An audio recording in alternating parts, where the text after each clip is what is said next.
United States کے سامنے 2-3 areas ہیں جو کہ ایریاز آف کنسرن ہم کہہ سکتے ہیں۔ سب سے بڑی چیز تو چائنا ہے جو کہ ایک challenge, threat, competitor. President Trump China کو ایک تھریٹ کہتے تھے اور ان کا جو ریٹورک تھا، سٹیٹمنٹس تھیں، وہ قدرے فائری تھیں۔ جو بائیڈن اگرچہ ان کو ایک اسٹریٹجک کمپیٹیٹر تو سمجھتے ہیں، لیکن وہ ان کو تھریٹ کہنے کے قائل نہیں ہیں۔ کچھ ایریاز ایسے ہیں جہاں وہ ان سے کوآپریشن بھی چاہتے ہیں۔ ہیلتھ میں تو انہوں نے صاف کہا کہ ہم چائنا کے ساتھ کوآپریشن میں جائیں گے، لیکن ایک بات ہے کہ چائنا کو چونکہ کمپیٹیٹر سمجھ لیا گیا ہے، ان کے الفاظ ہیں کہ I will be tough on China. It means China is a focus and will remain a focus of competition. China کے حوالے سے جو ٹف پالیسی ہے وہ اس لیے بھی کنٹینیو ہوتی نظر آ رہی ہے کہ کانگریس اس وقت رائٹ ناؤ کافی ہوسٹائل ہے ٹورڈ چائنا، اور پبلک اوپینین جو ہے یہ بھی ہسٹورک ہائٹس میں ہے۔ پھر آپ جانتے ہیں کہ ساؤتھ چائنا سی اور تائیوان اسٹریٹ ایک بہت ہاٹ سپاٹ ہے دنیا کا رائٹ ناؤ، اور امریکہ کے، چائنا کے، تائیوان کے حوالے سے بڑے کنسرنز ہیں۔ آپ جانتے ہیں کہ تائیوان کو چائنا اپنا رینیگیڈ پروونس یعنی باغی صوبہ کہتا ہے، اور وہ کسی صورت اس کو ساورن انڈیپینڈنٹ کنٹری کے طور پر نہیں دیکھ سکتا۔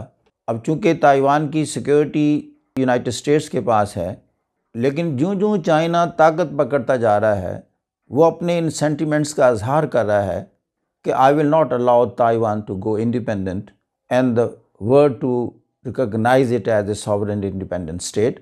تو اس کا اظہار کرنے کا طریقہ اس کا یہ ہے، وہ اپنے بحری جہازوں کی پیٹرولنگ وہاں جاری رکھتا ہے۔ یہ جو اسٹیٹ آف تائیوان ہے، تقریباً 100 مائل کا ڈسٹنس ہے بٹوین مین لینڈ چائنا اور تائیوان کا، اس میں پیٹرولنگ کرتے رہتے ہیں۔ سو مچ سو کہ ریسنٹلی اس کے فائٹر جیٹس نے تائیوان کی ایئر سپیس کو وائلیٹ کیا، یہ بتانے کے لیے کہ this is my air space, this is my region, my area, my territory, my province. اس کے ساتھ ساتھ امریکن جو شپس ہیں وہ بھی پیٹرول کرتے ہیں اسی اسٹریٹ میں، اور وہ اپنا ایک جسچر دیتے ہیں کہ جو تائیوان کی سیکیورٹی ہے وہ ہمارے پاس ہے۔ تو دونوں اپنے جسچر دے رہے ہیں اور ایک سٹیٹس کو ہے، لیکن اچھی چیز یہ ہے یہ جو کولڈ وار جاری ہے وہ اس کو ہاٹ وار میں تبدیل نہیں کرنا چاہتے۔ سینٹی از پرویلنگ ناؤ، اور اس وجہ سے ہم سمجھتے ہیں کہ دنیا میں جو میجر پاورز ہیں right now, second world war کے بعد اگر کوئی بڑی جنگ نہیں ہوئی تو اس کی ریزن یہ ہے because they know under the present situation when very destructive arsenals are available with all the big powers, jang will be a program of mutual destruction۔ اب ہواوے ایک چائنا کی ڈیوائس ہے، وہ اس کو ایک سیکیورٹی تھریٹ سمجھتے ہیں۔ اس طرح کی چیزیں جاری رہیں گی اگرچہ ٹرمپ کے دور میں سٹارٹ ہوئیں۔ چائنا پر اکنامیکلی ایک ایریا جس میں وہ اپنی ڈیپینڈنس کو کم کرنا چاہتا ہے امریکہ، وہ ہے سیمی کنڈکٹرز کے حوالے سے وہ اس کی کافی ڈیپینڈنس ہے چائنا پر، جو کہ وہ اب کم کرنا چاہتا ہے۔ ایک اور آپ نے لفظ سنا ہوگا، کوادری لیٹرل سیکیورٹی ڈائلاگ۔ یہ 4 کنٹریز ہیں۔ اب United States sole super power تو اس انداز سے نہیں ہے جیسے وہ immediately after the dismemberment of the Soviet Union United States emerge ہوا سول سپر پاور، کیونکہ وقت کے ساتھ جب چائنا امرج ہوا، تھوڑی رشیا نے جان پکڑی تو ورلڈ ملٹی لیٹرلزم میں چلی گئی، ملٹی پولیرٹی میں چلی گئی۔ یورپ کے ساتھ بھی تعلقات تھوڑے امریکہ کے ٹھیک نہیں رہے اتنے اس اینگل سے جس طرح immediately after the second world war تھے۔ تو یہ ساری چیزیں اثر انداز ہوئی امریکہ کی ایک اور پالیسی چینج میں۔ اس نے اور الائز کریٹ کیے 3 پرٹیکولرلی، جن کے ساتھ مل کر اس نے چائنا کو کاؤنٹر یا کنٹین کرنے کی پالیسی بنائی۔ اس کو ہم کہتے ہیں کوادریلیٹرل سیکیورٹی ڈائلاگ بائی ٹرمپ۔ انہوں نے شروع کیا جس میں یہ چائنا سیپٹک کنٹریز ہیں، جس میں آسٹریلیا ہے، جاپان ہے، انڈیا۔ اور آپ نے دیکھا کہ کچھ عرصہ قبل ان چاروں ممالک نے اپنی ملٹری ایکسرسائزز کی ان دا بے آف بنگال۔ بائیڈن کے حوالے سے یہ ہے کہ بائیڈن ول کنٹینیو اٹ، اس لیے کہ گراؤنڈ ریئلٹیز اور جو اوور ویلمنگ سینٹیمنٹ ہے یونائٹڈ اسٹیٹس میں، he is obliged to move along with that۔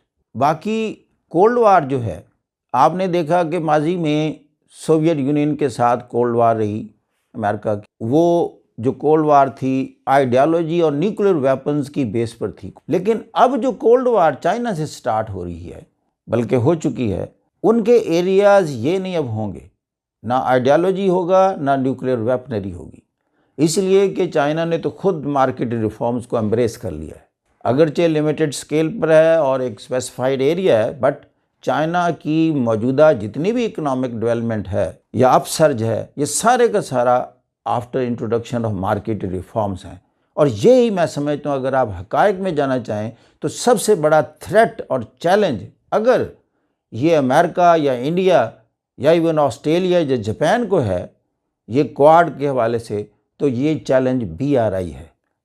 کیوں چیلنج ہے؟ کہ یہ وہ ایریا ہے جہاں یہ کوآڈ بالکل چائنا کو کمپیٹ نہیں کر سکتا۔ They don't have that inherent capacity now, نہ ان کے پاس وہ جیسے چائنا انفراسٹرکچر ڈیولپمنٹ بینک ہے، اگرچہ وہ کرٹیسائز کرتے ہیں ود دیز ورڈز کہ یہ پریڈیٹری اکنامکس ہے، یہ ڈیٹ ٹریپ پالیسی ہے، لیکن ان کے پاس یہ کوئی ڈیفنس نہیں ہے کہ آپ پیرالل اس سے بیٹر کوئی ماڈل لے آئیں دنیا کے سامنے۔ willingly there are around 100 countries collaborating with China now۔ اگر یہ ٹریپ ہے تو یہ کیسا ٹریپ ہے جو کہ دنیا کے 100 ممالک کو سمجھ نہیں آ رہا۔ جو ایک کمپٹیشن کی ہم بات کر رہے تھے، تو کمپٹیشن فیوچر میں نہ آئیڈیالوجی کے حوالے سے ہونا ہے، نہ نیوکلیر ویپن کے حوالے سے، کس حوالے سے ہونا ہے چائنا کے ساتھ کمپٹیشن یونائٹڈ اسٹیٹس کا؟ وہ انفارمیشن ٹیکنالوجی میں ہوگا، سیمی کنڈکٹرز میں ہوگا، ڈیٹا کمولیشن کی جنگ ہے، انفارمیشن کی جنگ ہے، 5G موبائل نیٹ ورکس ہیں، انٹرنیٹ سٹینڈرڈز ہیں، اور آرٹیفیشل انٹیلیجنس، روبوٹکس، یہ وہ ایریا ہے اب جس میں جنگ ہوگی۔ اور یہ these words I take your permission, thank you very much for listening me, God bless you.